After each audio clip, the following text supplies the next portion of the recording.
Bonjour, bienvenue dans ce format court. Aujourd'hui, on va répondre à deux questions qui ont été posées sur la chaîne. On va recommander un ouvrage et on va parler du thème du prochain épisode de In Principio.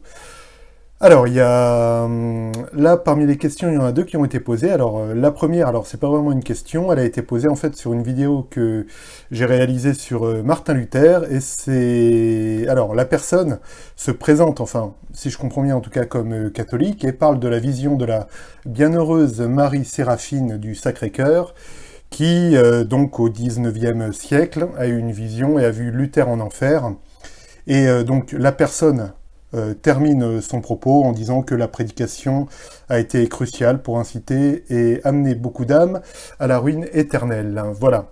Alors, bon, simplement, bon, la personne ne pose pas ici de question, elle met juste un commentaire comme ça. Alors, c'est un peu étrange en fait, parce que la personne donc se présente, c'est ce que je comprends comme catholique, hein, et invoque donc ce qu'on appelle une révélation privée, donc qui a été donnée à la bienheureuse Marie Séraphine, qui donc a eu une vision de Luther en enfer et qui et donc la personne qui poste le commentaire donc dit que la prédication a été cruciale pour inciter à amener beaucoup d'âmes à la ruine éternelle. Alors, ça pose en fait les limites de la révélation particulière dans la théologie.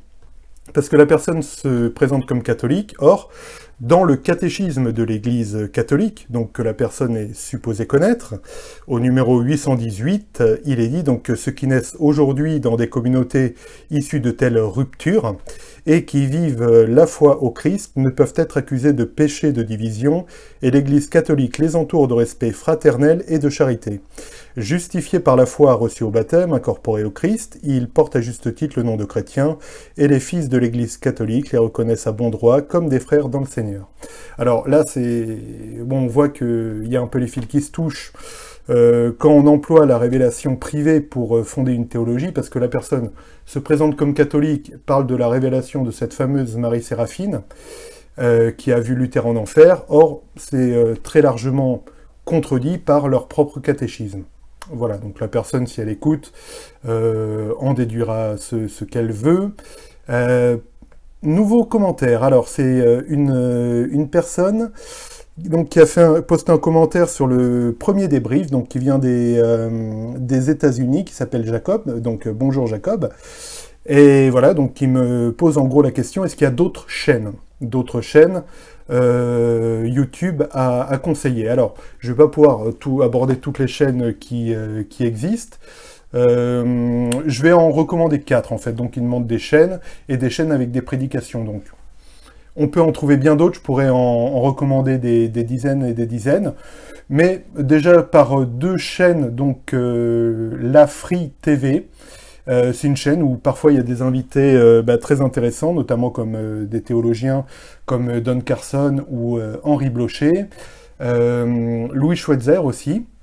Et voilà, donc beaucoup d'invités, et je trouve les formats relativement courts et digestes, hein, c'est un quart d'heure, 20 minutes d'interview souvent, c'est très, très direct, très concret sur des points précis, donc la Free TV, je donnerai tous les liens dans la description.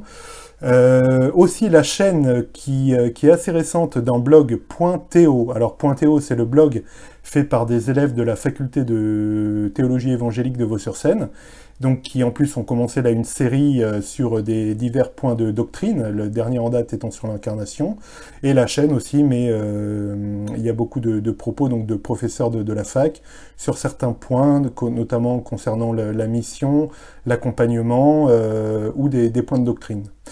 Concernant des chaînes avec des prédications, alors je vais la jouer corporate, donc moi-même j'appartiens à la paroisse de Cergy, donc je vais mettre le lien tout simplement vers la chaîne YouTube toute récente de notre paroisse, où on retrouve les prédications, et aussi la chaîne YouTube de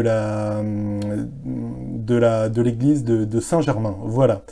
En recommandation d'ouvrage, et par rapport à l'épisode précédent donc qui concernait Adam, tout simplement je recommande, si vous ne l'avez pas encore lu, l'ouvrage Adam, qui es-tu?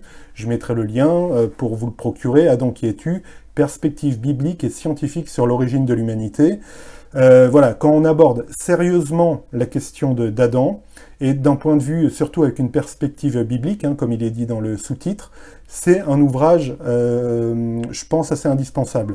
Il fait partie d'une collection élargie qui s'appelle La foi en dialogue, fait par une communauté évangélique pour la science, et on retrouve des interventions de Nicolas Rey, Mathieu Richel, Jacques Buchold, Lida Yeager, etc. Voilà, donc ouvrage assez fondamental pour vraiment aborder d'un point de vue théologique et scientifique l'origine de l'humanité en très bon complément par rapport au thème qu'on a vu la semaine dernière. Et enfin, quel sera le thème du prochain épisode 3 de In Principio? Alors, on va quitter un peu les origines et on va s'intéresser à l'archéologie. On va se poser la question, qui a été le pharaon de l'Exode? Au moment de l'Exode, qui était le pharaon? Alors, c'est une question moins brûlante hein, que Adam, donc l'historicité d'Adam, mais ça va nous permettre de mettre en perspective le rapport entre l'archéologie et la Bible, et surtout de voir un peu est-ce qu'à partir du texte biblique et des données archéologiques, on peut